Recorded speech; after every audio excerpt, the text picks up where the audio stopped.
menjatuhkan Gaza. Silakan dulu.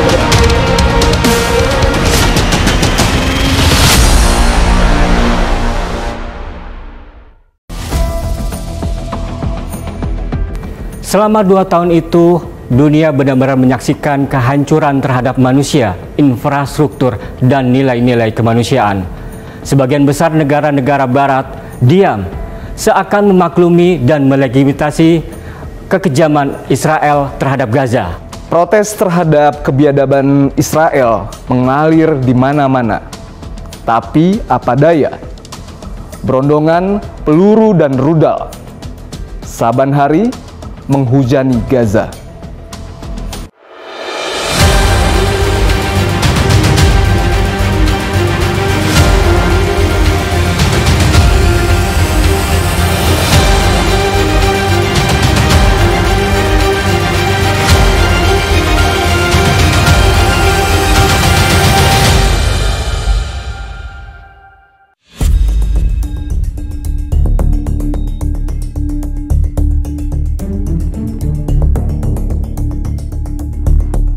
Perundingan gencatan senjata antara Hamas dan Israel mulai dilakukan.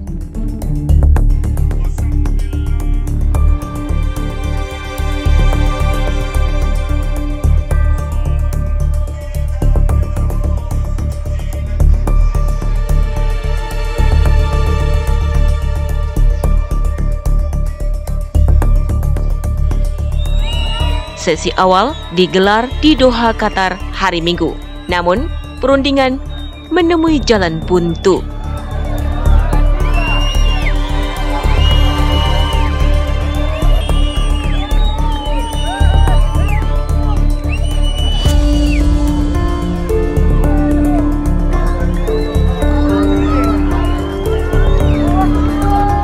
Delegasi Israel yang dikirim disebut tidak memiliki otoritas memadai untuk mengambil keputusan apakah menerima atau menolak perundingan dengan Hamas. عن كثب ما يجري من مفاوضات ونأمل أن تسفر عن اتفاق وصفقة.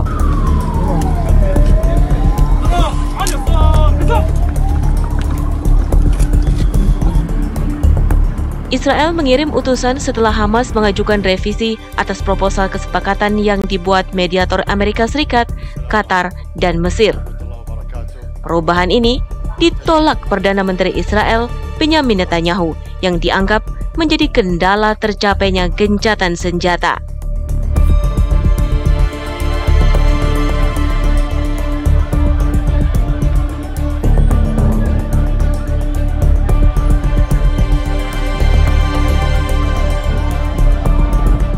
Pada sesi awal, perundingan membahas mekanisme pengiriman bantuan kemanusiaan ke jalur Gaza.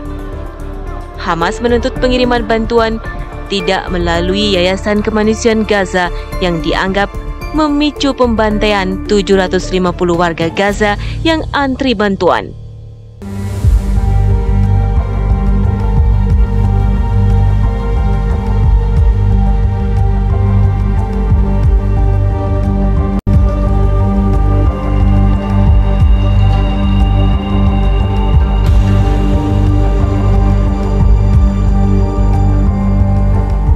Hamas menuntut pelibatan PBB dan lembaga kemanusiaan internasional. PBB dan lembaga kemanusiaan lain menolak ikut dalam misi Yayasan Kemanusiaan Gaza karena dianggap memiliki agenda militer Zionis.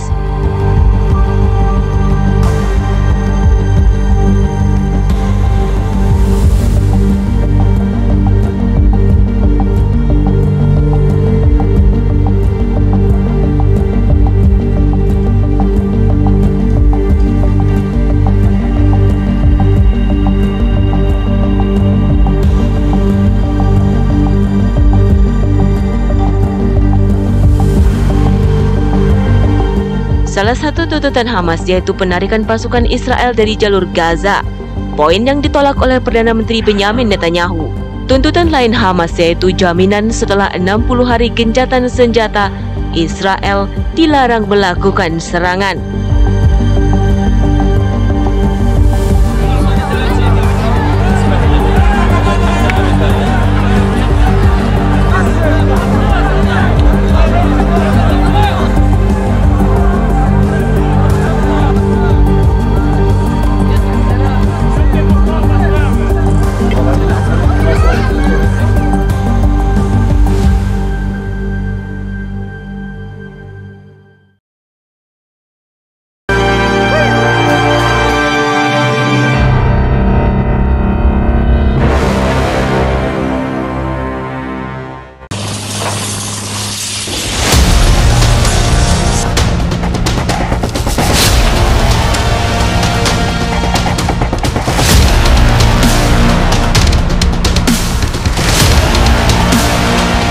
menjatuhkan bantuan berapa jauh berapa?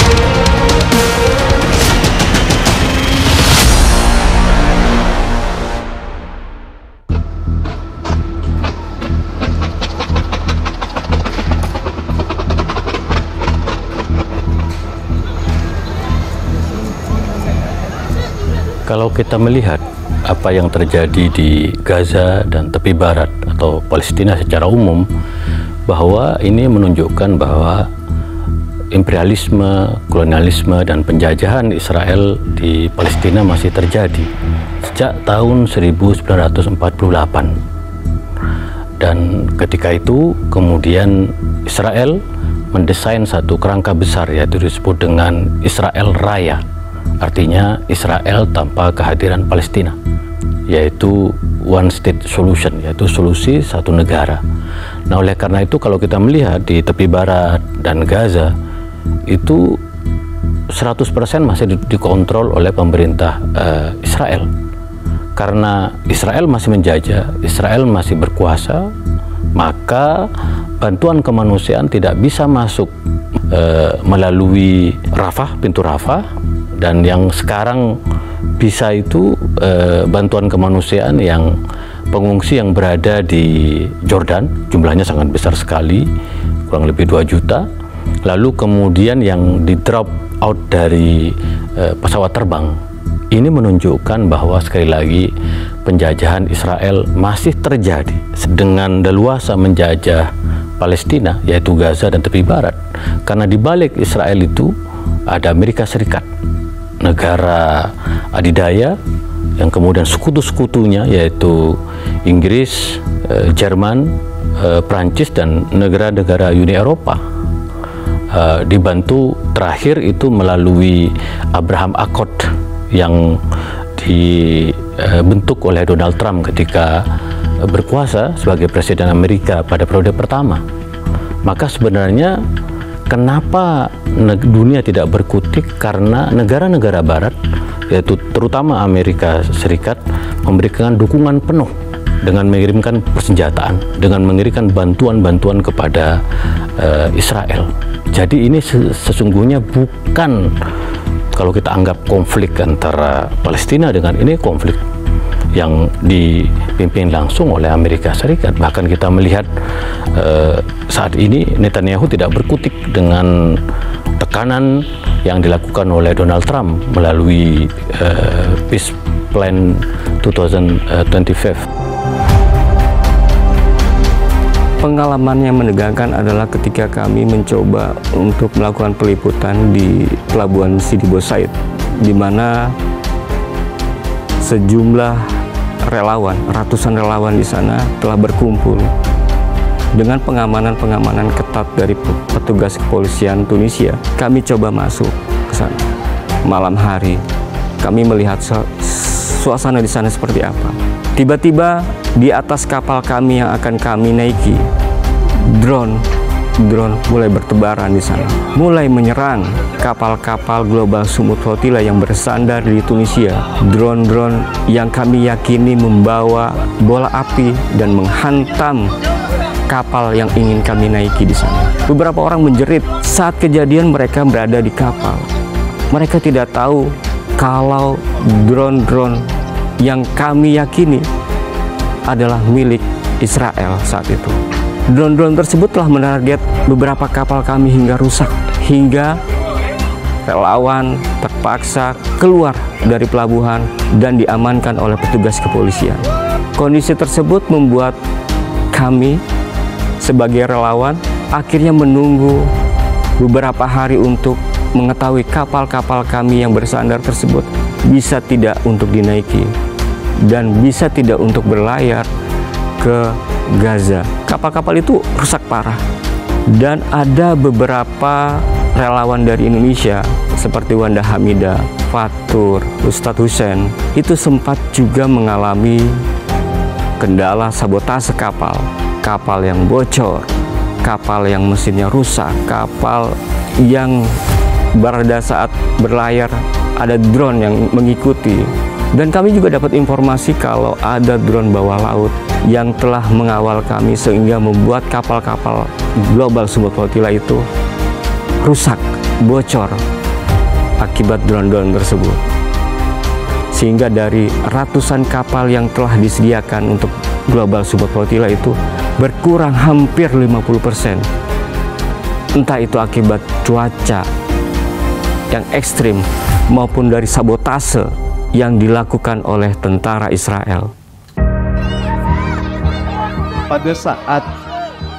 Pada saat kami menjalankan misi kemanusiaan, pada saat itu memang kondisi jalur darat sedang diblokade atau sedang ada blokade dari Israel. Sampai akhirnya hal tersebut berdampak kepada warga Gaza yang mengalami kelaparan dan kekurangan gizi.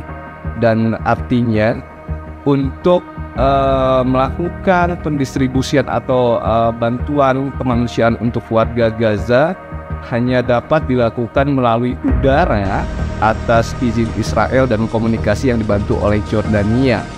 Dan harapannya karena memahami kelaparan yang mereka terima, setiap bantuan yang kami kirimkan melalui jalur udara dari Jordania menuju langit Gaza dapat diterima dengan baik dan dapat berguna bagi warga Gaza, setidaknya memberi harapan baru untuk kelangsungan hidup mereka. Pada kesempatan ketika melakukan penerbangan, saya berkesempatan untuk ikut hadir atau ikut masuk ke dalam kokpit pesawat.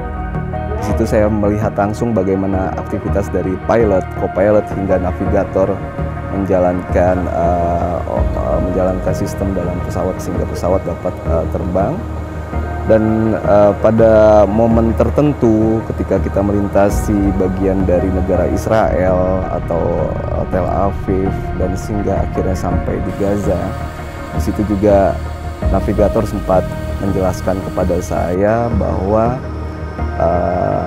ada sebuah monitor yang menandakan bahwa di situ ada Israel atau ada bagian-bagian yang tidak bisa kita lalui atau kita lintasi, dan itu yang sekiranya membuat saya lebih agak menjadi cemas atau khawatir.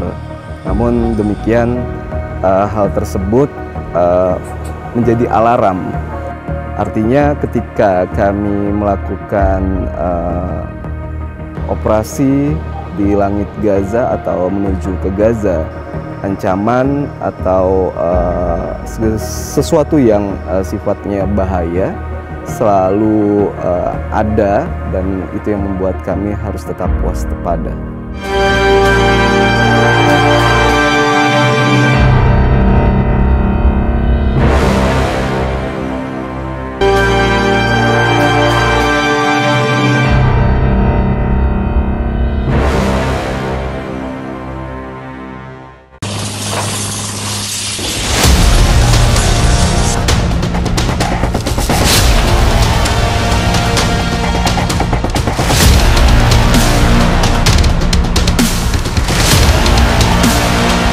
Menjatuhkan bantuan berapa jauh bergerak?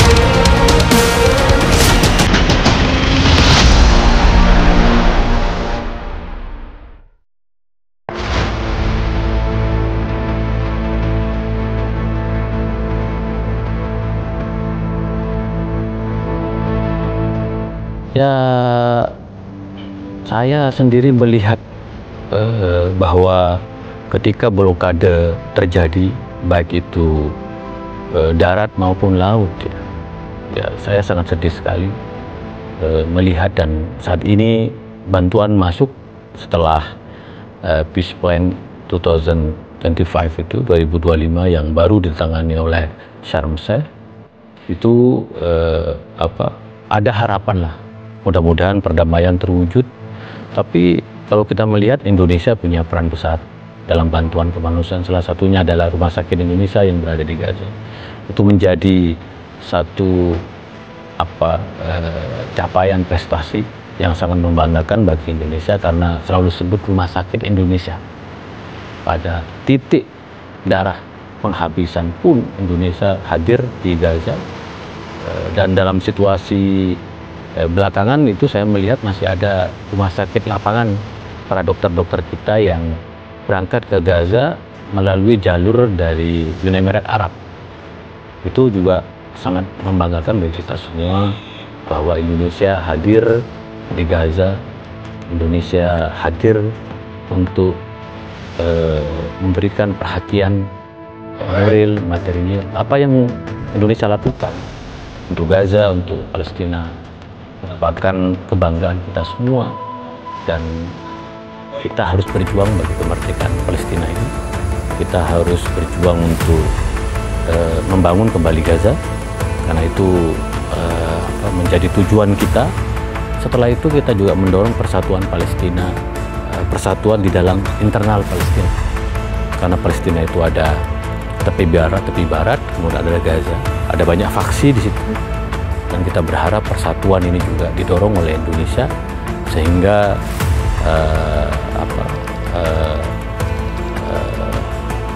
peta perdamaian Palestina ini menjadi awal bagi kebangkitan, bagi kehidupan kembali di jalur Gaza.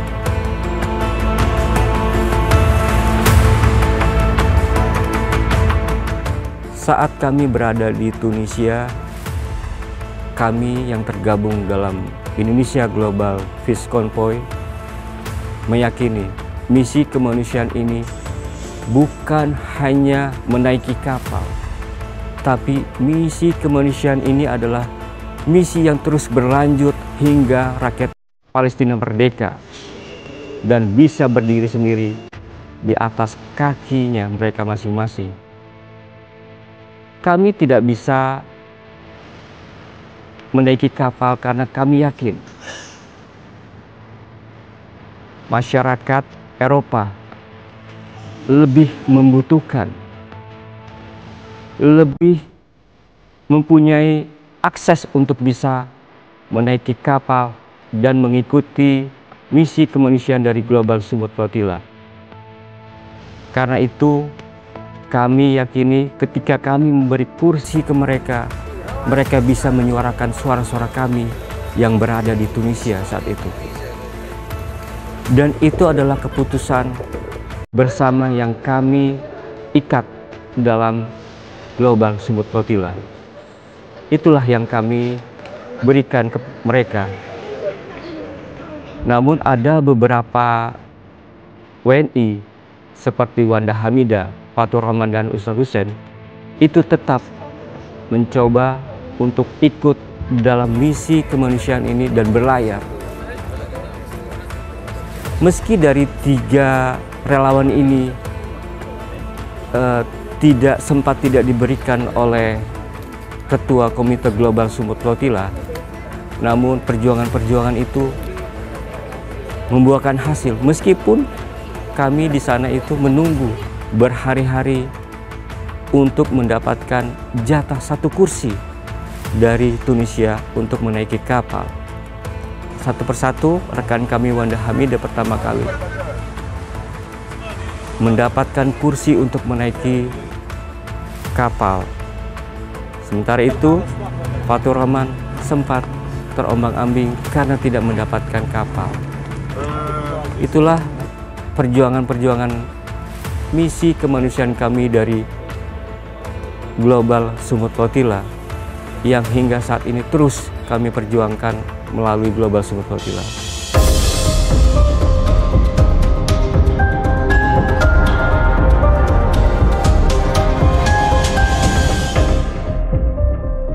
Asa itu tetap ada. Kemerdekaan Palestina sejatinya bukan hanya mimpi. Rentetan kekejaman Israel membuat global hadir. Darah warga Palestina membuka mata. Israel bukan lagi negara kecil yang hidup di tengah kepungan bangsa Arab dan Persia. 2 tahun genosida Gaza kembali hadir esok malam.